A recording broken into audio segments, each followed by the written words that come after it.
సముద్రంలో మునిగిపోయిన నగరం గురించి మీరు ఎప్పుడైనా విన్నారా? శ్రీకృష్ణుడి తెలివితేటలతో నిర్మించిన మహానగరం శోభాయమానంగా రెపరెపలాడుతోంది. ఆపై సముద్రం అడుగున వెళుతుంది. ఇక్కడ మీరు నమ్మగలరా? రహస్యాలతో నిండిన ద్వారక కథ. మరణం తర్వాత పుట్టిన ప్రతీకారం.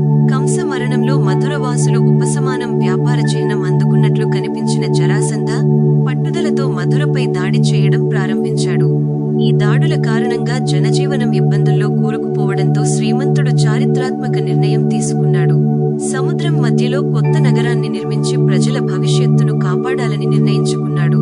సముద్రంలో అద్భుత నగర నిర్మాణం. సముద్ర అనుమతితో 12 యోజనాల భూమిని పొందిన శ్రీకృష్ణుడు ద్వారం నగరాన్ని నిర్మించాడు.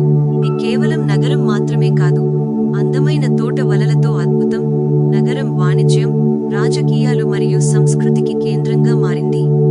ప్రజలందరికీ ఆశ్రమం ఇచ్చారు.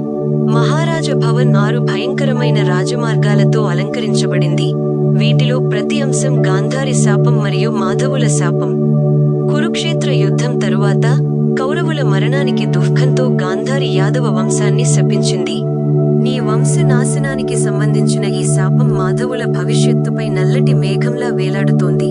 అదే విధంగా పూర్వీకుల కోపం కూడా వారి దేరకాగ్యానికి కారణమైంది.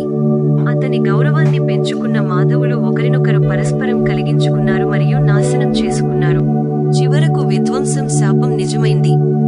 దావరక సముద్రం, దాని క్రింద యాదవులు మునిగిపోయింది. ద్వారద మహా విపత్తుకు పునాది వేసిన చరక సముద్రం కింద దాగి ఉన్న ఈ నగర మూలాలు 2500 సంవత్సరాల తరువాత అవి అరేబియా సముద్రంలో ఉద్భవించాయి. పురాతన నగరమైన ద్వారకకు ఇది సరిగ్గా సరిపోలింది. 1983లో డాక్టర్ N.R. రావు నేతృత్వంలో మొదలైన పరిశోధన ప్రాచీనులను ప్రపంచానికి చాటి చెప్పింది. 2001 నుండి 2004 వరకు జరిగిన మరిన్ని లోతైన తవ్వకాలు నగరాన్ని చరిత్రలో నిలబెట్టాయి. ఇది కేవలం పురాణం మాత్రమే కాదు, చరిత్రగా వెలుగులోకి వచ్చిన గొప్ప నగరం మరియు మరెన్నో రహస్యాలు ఉన్నాయి. మీకు వీడియో నచ్చితే దయచేసి ఈ వీడియోని లైక్ చేయండి మరియు ఇలాంటి మరిన్ని వీడియోల కోసం ఈ ఛానల్ని సబ్స్క్రైబ్ చేయండి మరియు బెల్ ఐకాన్ పై